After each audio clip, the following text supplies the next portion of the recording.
What the hell? Where's your mask? What are you talking about, bro? I'm inside. What are you wearing? State of emergency. Are you about to storm the Capitol or something? State of emergency, man. Go get your mask. Nah, bro. I'm not wearing a mask, man. Let's go get this episode done.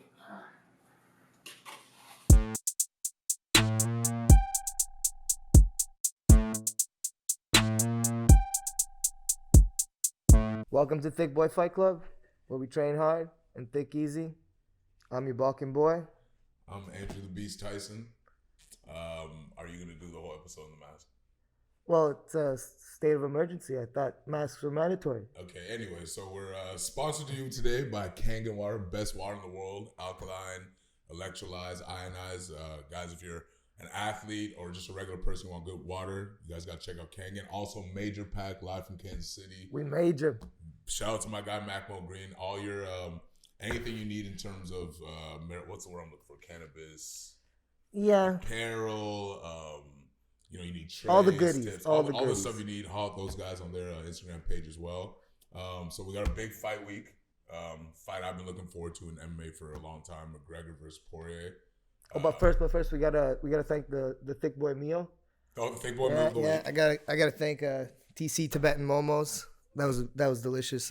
Tibetan dumplings. Yep. They're down here at Mimico, Royal York. They got beef, veggie, potato, spinach, chicken. These momos are good. I haven't had them too many times. And the times I've had them, they're delicious. I eat like 10 in a sitting. So shout out to TC Tibetan Momos. It was a good day. I trained hard. Going up to bed. You gotta think easy.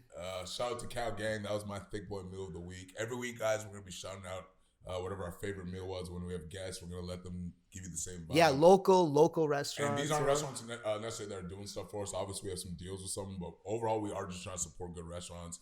We have a guest coming in that whatever restaurant he wants to shout out, same thing. So just like I said, you guys have no idea how much shouting out these restaurants on your Instagram and tagging them goes. So it doesn't have to be giving anything for us. If you're a good restaurant, we'll give you a shout out. Yeah, enjoy good food, man. You gotta enjoy the thicker things in life for sure. All right, so obviously everyone's hyped about big this fight. fight. Big fights. I know there's a fight before with the Calvin Kattar Holloway fight, which we can get to later. But first off, what's your prediction? Poirier, McGregor too. I mean, it's hard not to pick McGregor. And that's not just because people say I'm trying to look like him. I still think you need to go to the comms later, but we'll talk about that. But it's hard. I think Dustin's got a really uphill battle to try to win this fight. I mean, all things right. This guy knocked him out, a few years ago. Quick. That plays on your mind. And Conor, just the way you've seen the way he looks in training right now and the way he's talking. A motivated Conor is one of the best in the world. And I'm not saying Dustin Poirier is not. Of course, these are both the best guys in the world. World elite. Like, this is the best fighters you could possibly get. But I think as odds maker, it'd be hard not to pick McGregor in this one. Well, it's funny when you bring up his mentality. So, you haven't seen many interviews from him, if you notice, right? And his coach, John Kavanaugh, was the one who was doing some of these interviews. And he said this pandemic's been the best thing that ever happened to him because of his ability to focus and train. And I think a guy like Conor, to see proper 12 his whiskey on Manny Pacquiao's fights and these boxing matches. He's like he's trolling boxing. He's like making sure he's sponsoring all of them. Just the MMA haters. A lot of boxing haters have got to be eating their words right now because he's fought one boxing match, lost, and now his company's sponsoring some of the biggest boxing matches. He really is setting himself up, I think, to fight Manny Pacquiao. Oh, I think it's a big one. Manny brought it up again. But so Kavanaugh said that this was the best thing that ever happened to him because now all he has to do is focus on training. And for obviously a lot of us with this whole gym situation, it's the exact opposite problem. But when you're the elite athlete, for some of these guys, if you have the right mentality, this is a good thing, right? He's showing that this is something you can take I've enjoyed it. I mean, I've enjoyed being on lockdown and training in terms of that sense and the training that I've been able to get and just focus more on it. You got to make the best of the situations you have. And I think Conor's realizing that he has to do that as well. Yeah, and this isn't all athletes, right? Kind of a not segue, but if you follow other sports like basketball, James Harden, one of the best basketball players, this is at the exact opposite. Everyone's making fun about how much weight he's gained. He's in strip clubs. He's laying this distracting, right? So kind of like what we've been saying, man. If you have the right mentality, this whole situation you can turn into something good. And I've never seen Conor look this focused. The way he's staying away from social media, the way the interviews he's doing, he's shaved head, very respectful and still intense. Like he's not like it seems like he's zeroed in. Dana White's interview said he was asking him everything from the size of the walkout. Like he's huge on visualization right now, and yeah, it sounds scary, man. Like Dana White was hyping him up on a whole nother level. Which if I was Poirier, I'd be a little offended. Dana White's like you. He wants to see the Conor Khabib rematch. I do, and he that's the thing. Like, if I'm Poirier, listen to that Dana White interview, the way he was just already talking about his next fight, him being people are dismissing him for sure. And it's like Dana White's still a fan, right? Like I think when I used to watch it and hear him do this, I used to get a little not upset, but I'd be like, oh, this is kind of whack. But now I realize, man, like the guy's just a fan. Like when you listen to how excited he is about this fight, I think that's why he doesn't retire being a billionaire, dude. And ever since this last year with what happened with Fight Island, remember he took a lot of heat to take that chance, and now people are eating their words. A lot of people who do podcasts who their only reason people listen to their podcasts is UFC fights. He saved them, and they were criticizing him initially, right? And he's just proven that this is a passion.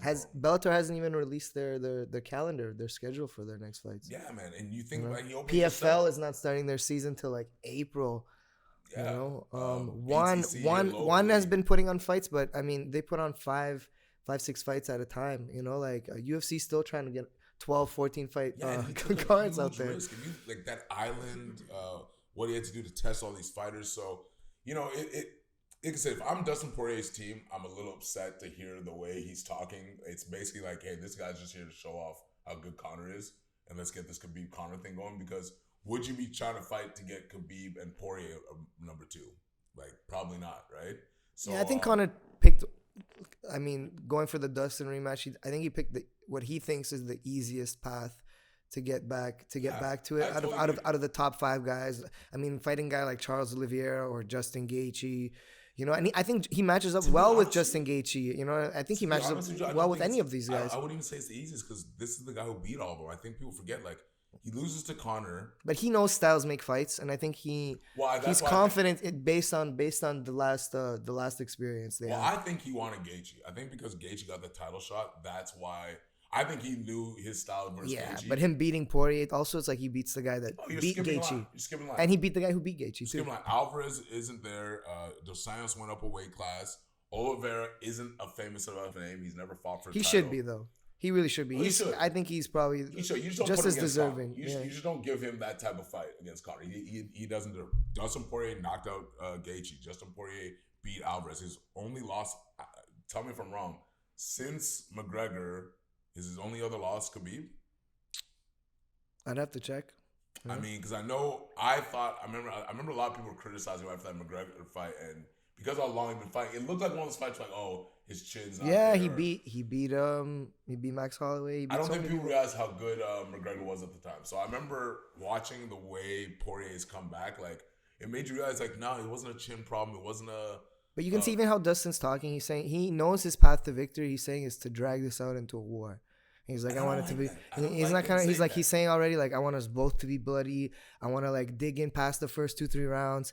And Conor's already saying, he's gonna finish him within 2 rounds. You're a knockout artist too, and so I don't like the fact that he's implying that the path, like that he can't one shot Conor. I feel like he's already letting Conor play that game with him. The idea that that's how you win. Like Conor is a human being with a chin, and you've knocked out how many people, Poirier? Like. I don't know why he'd be talking like that. I'd be. It's almost like he's gonna go. Is he gonna go defensive for the first round? I don't like the idea of an aggressive fighter talking about dragging things out because that's not your style. That's why I didn't like the way Khabib fought. I hope he uses his jiu-jitsu. I hope he has a solid game plan for this fight and doesn't just box with McGregor. Yeah, I know he's confident in his boxing. He's got some of the best boxing in the division, but and let's be real, we're gonna see some really good boxing in MMA. I mean, with these next few fights, especially with Kattar and Holloway and these. Even as a fan of Poirier, like I'm lying if I don't say I don't want to see McGregor win and be at a peak and make the sport exciting. Like the fight right before that is Chandler versus Dan Hooker, right? Michael Chandler, obviously a big deal in Bellator, one of the best guys outside the UFC. Yeah, I always thought he was probably the best 155er outside the UFC. Like, am I lying to say I wouldn't love to see him starch Dan Hooker, watch Conor starch him, and see them in a title fight? Like, I'd be lying if I said I didn't want that, right? So, even if you're a Poirier fan, it's one of those things in this sport where, like, you don't have to like a guy, but you have to admit when somebody's good for the sport. And McGregor, it's just when McGregor's on point, I can't think of a better time for the sport. You know what I mean? I don't think he was who he is now when he fought with Khabib. drinking on the week of the fights. Some of the stories about Yeah. him disappearing from camp, you know. So And it's crazy. He's still the guy who did the best against Khabib in all the fights that we've seen yeah, now he Khabib really have was in the undefeated. UFC. You know, seeing him actually defend takedowns and Last to engage the with fourth Khabib round. and last to the fourth round, and then seeing Khabib go through Justin Gaethje like a hot knife through butter, and you're just like, how underrated Look what is he did to Connor's Poirier. grappling and wrestling? And I always knew his grappling was legit when I saw him sweep Nate Diaz, and I was like, man, to Or when sweep he Nate tossed Diaz. Diego in the 145 fight, right? Like he can grapple. He And can so, grapple him. yeah, like when I hear the stories about that week, it's so disappointing to know that that's how he's training for Khabib. Because now, like, let's say the rematch never happens. Like, at least for me, I know Khabib's one of the greatest of all time, but I would have liked to see him fight a focused Conor. So I'm praying Dana White can pull that off. Like, if Dana White can pull Khabib out of retirement, I mean, he's the GOAT of all promoters, owners in I sports. mean, I'm sure Period. money He has to talks. Money talks, and Khabib's goal might not be monetary, like motivated, but he knows that with more money, he can do more of the things that his dad set out to do. He's really on this like mission of like giving back to his community He's and training raising. every day anyway. But he wants to train all these like up and coming fighters. You know, he took over that show. He's doing a show like in Abu He Dhabi. has Eagle. a gym in his house. He has his teammate Islam Makovic, his brother's fighting. Like I watched the video just literally it was a week ago. I don't think and that guy, a type of guy like that's not he gonna was stop sparring. training. He was Yeah. like still sparring, and it's like You hear Javier Mendez talking about how like, he never lost a sparring session. You're like, man, it's like so hard to believe you. I don't know if I believe that in pure stand up, but if we're talking about MMA sparring session, I Yeah. fully believe that. I Yeah. can definitely see where somebody was never able to keep him off of him, and I believe it. So what does a guy like that do? Like, yeah, you have these promotions, but like, you know, you're not. Yeah, he's gonna, partnering with UAE. He's doing a show with them. He's like, yeah. Are you and not I think, gonna help Islam train for his fight? but if he wants to keep doing things like that and being this whole like huge public figure, you know, he could literally be like the president of Dagestan one day. You know, He never has to fight again. The only reason he would fight, cause, I don't know if you hear this, but he was kind of being critical of Poirier about this fight because it almost sounds like he wants McGregor to like never make $1 again. Like when you listen to his manager, the way they act, it's like, damn, bro, y'all really are still mad about this situation, right? And he said he doesn't want to give McGregor that rematch, but if McGregor starches him enough and starts running his mouth, and this is the one possibility which could take forever. Islam is the guy that he always wanted to replace him, right? And Islam was right there. he's fighting. Was he fighting this month? He's supposed to have fight next month of February. What happens if McGregor Drew Dober, starches your freaking cousin and then starts running his mouth? Like, are you really gonna be able to let that slide? And I'm sorry, I love Islam Makovic. I think he would get starched by a focus Conor. Like, are you able to stay away? Yeah, That's like I want to see like Islam get Van tested Damme against these top 10 guys kickboxer, more. You killed my brother type vibe, right? And like Conor, you can do like Conor can play that role. Like you can. This is like a movie, right? Like you could literally see Conor beating up Islam, and it would have to be obviously later on down the road, but. Well, there's a lot of things that could, you know, the money that he could use to continue his ambitions after going 30-0, fighting, getting to beat Conor if he's Twice, you know, like. And people, I'm sorry, like if Conor looks impressive enough, people are gonna look at this in the sorority fight and say, yeah, that wasn't the real Conor. And you know he wants to come back to fight if he's saying he would come back for George St. Pierre. That means you're still willing to come back There's to no fight. way you wouldn't want Conor more. Yeah. St. Pierre, yes. St. Pierre's not coming Conor back to more. fight. You hear how he was talking, how he never even liked fighting. He only liked winning and the Well, you know, benefits I'm that came surprised after. Why his I like how honest he is, you know? I was finding it weird that his whole thing was just about Khabib because Conor versus GSP isn't the biggest UFC fight in history either. Like, are we pretending as champ? So going for the third belt against Conor McGregor wouldn't make you like GOAT of all GOATs. Like, so it's hard to believe that Khabib's the only guy who would come back for it. And I just feel like the promotion, like Khabib and I don't think GSP wants to come back. well, they're very respectful guys. Well, who's the big like a lot of people ran their mouth to GSP. What would it be like to watch a media scrum between GSP and Conor? Like how he could use some of these things that now we've seen him be so open about. Like Conor's I'm sure the UFC sees lots of dollar signs and possibilities with he Conor. might be You can better at watch him. mental warfare than like actually fighting. And so like I would love to see what he would say to a guy like GSP leading up to a fight. The jokes, the comments, like it's hard to believe that's not a huge fight that Dana wouldn't be looking to make either, right? So, yeah, like I said, I'm a huge Poirier fan. He's American top team guy. But man, it's so hard not to want to see Conor win this fight and all those fights after, man. Like, I would love to see him versus Chandler. If they have back-to-back performances that How do you think Chandler will do against Hooker? Man, I want him to win so bad. So you're a but little biased on that, but like I'm an hugely objective, biased. He's from objective. he's from Missouri. He wrestled Missouri. I know a lot of those guys. Like I knew like he's fought two guys I knew on his come up. Like I want to believe he's as good as we've always thought he was, right? And this is his first chance to prove it.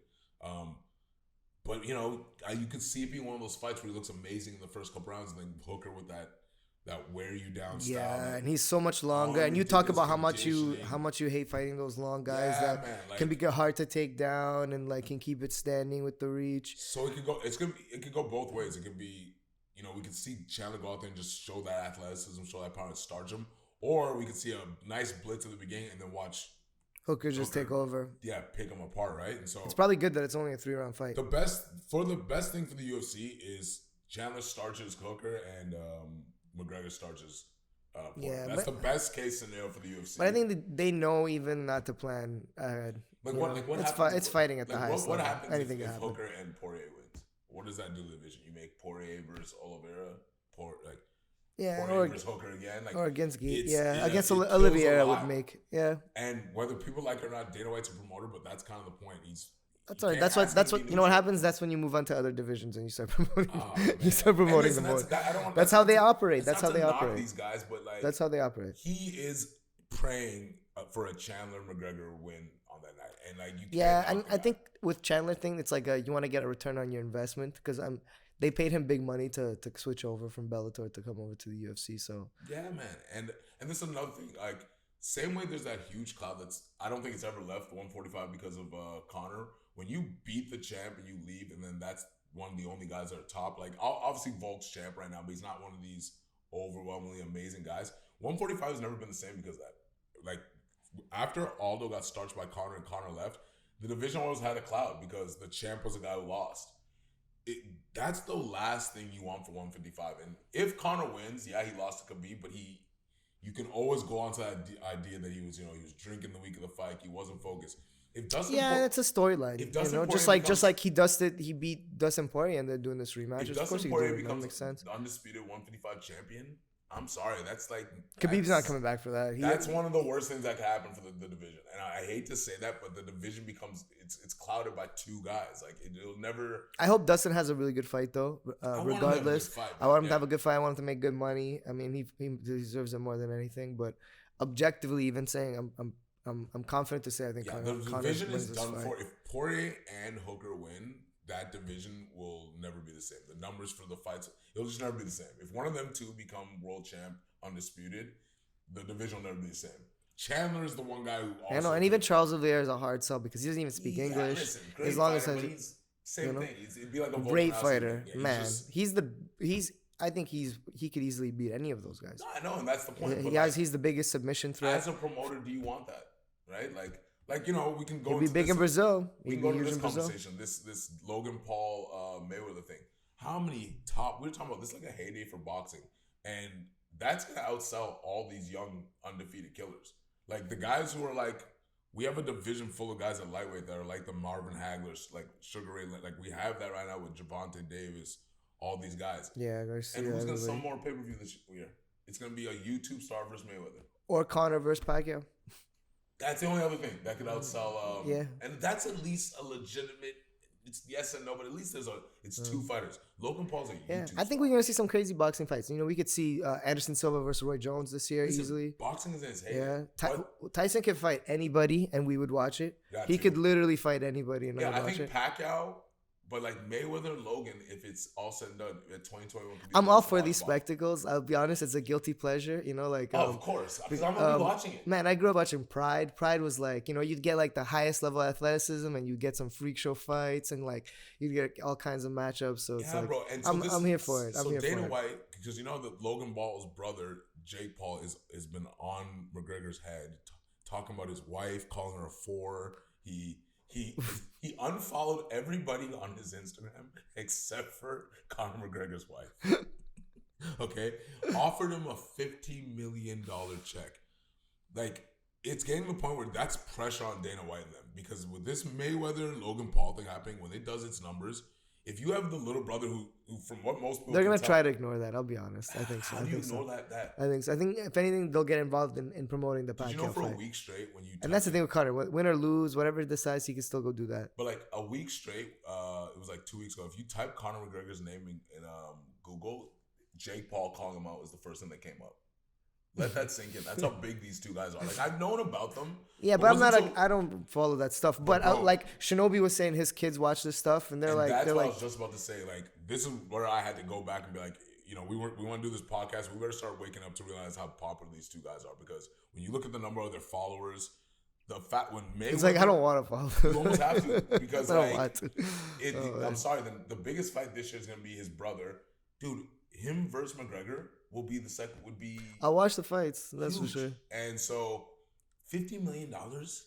Like, what excuse can you really give for turning that down if you don't think this kid is a bum? If you think he's really just a clown, how do you not take the $50 million? You know that's more than what Mayweather's getting offered directly.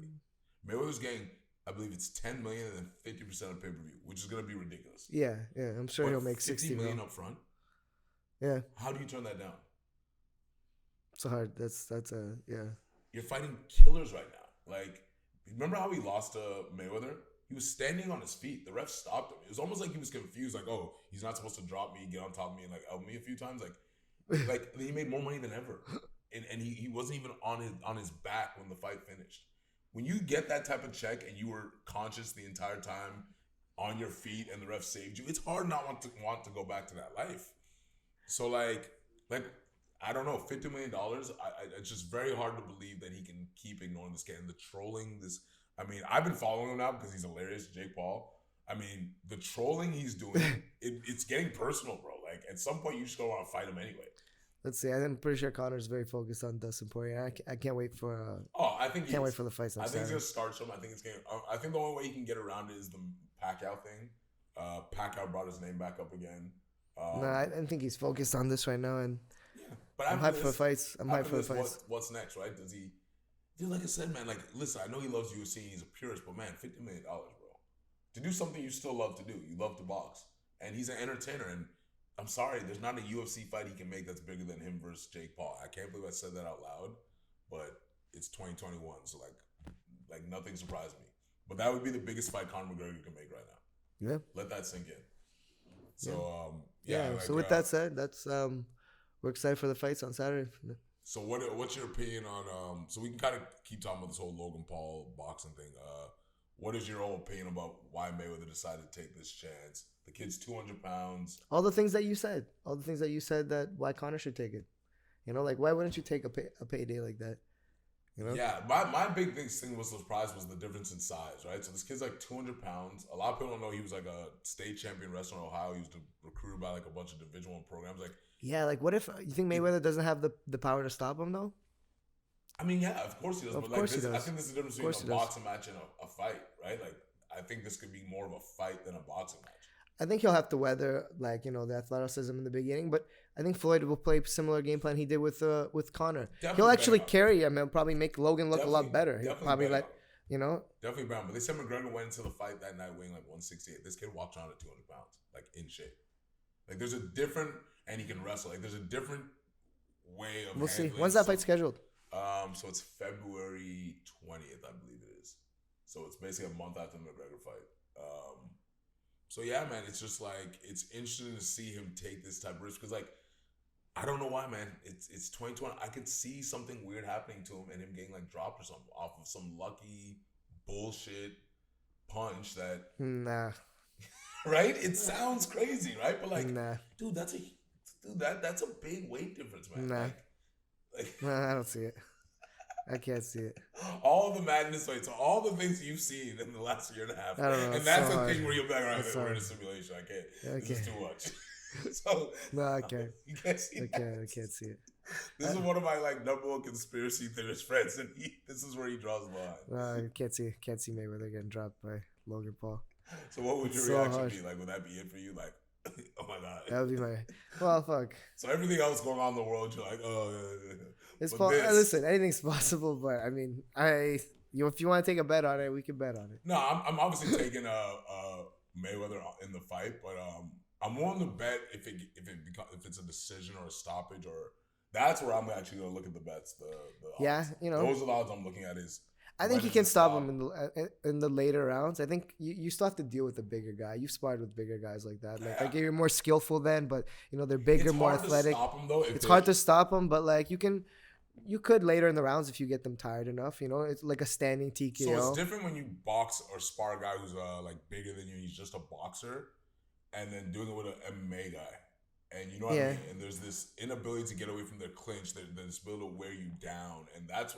I feel like that has to be the whole game. But Mayweather surprised me. He did pretty good against Conor's clinch. Like a guy who's, he's not a clinching type of fighter, right? He's not ginormous. So I look at. We'll see for sure, Logan. If he's playing it smart, he's gonna punch and clinch and try to put his weight on him. And that's kind of like how I think that I would approach it with the skill set I have. I wouldn't stay on the outside or like I'm gonna be dirty. Yeah, I'm gonna make the ref swing, clinch. I'm gonna do everything once. Fall into my punches almost. I'm gonna break every rule at least once. I'm gonna make the ref do their job. Like if I look at that Maidana fight, what does that look like when the guy is 5 inches taller and 40 pounds heavier? Yeah, rabbit punches, dirty boxing, shoulder bumps into the face, being so much taller. Ugly fight. He could literally just clinch it up and make it look ugly the whole time and put Mayweather on defense, right? Like you grab him enough times and hit him 3 times. After a while, it's the 7th round, and Mayweather's been on his heels the whole time. We'll see. I think Mayweather prepares. So how do you think it is? Do you think it's a finish, or do you think he goes to decision? I'm gonna say Mayweather finishes him. What round? Like late. How are they gonna do? What, 10 rounds? I think it's 10 rounds. Are they gonna do 10 rounds with a guy who's never? Now that way, when I want to finagle a bet with him, I got the receipts. All right. Next topic. All right. Well, next episode we're actually gonna be we're gonna have some guests in here as well. Next episode, Adam Lecker is gonna be here. Yep. Expert. He's the secret between I feel like my latest successes in the training room. I don't know how you feel. Same way. At my age, how I've been feeling, I haven't felt better through this type of training. People are always asking us all the time, how do we stay so fit, and eat the way we do, and how we do certain things, and a lot of it is based off this philosophy.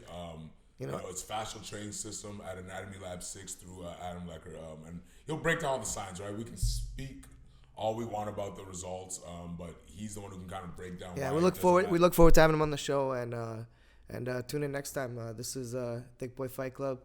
Train hard, think easy. And last thing, starting soon, we want you guys to start anything you guys want us to talk about.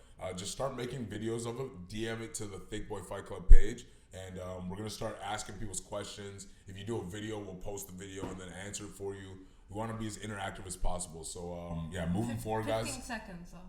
No more than 15 seconds. No more than 15 seconds. If you want to be aired on. Yeah, if you want to be aired, no more than 15 seconds. And make an actual question more than a statement. Boom. All right. All right. That's Thicc gang. All right, guys. Train hard, think easy.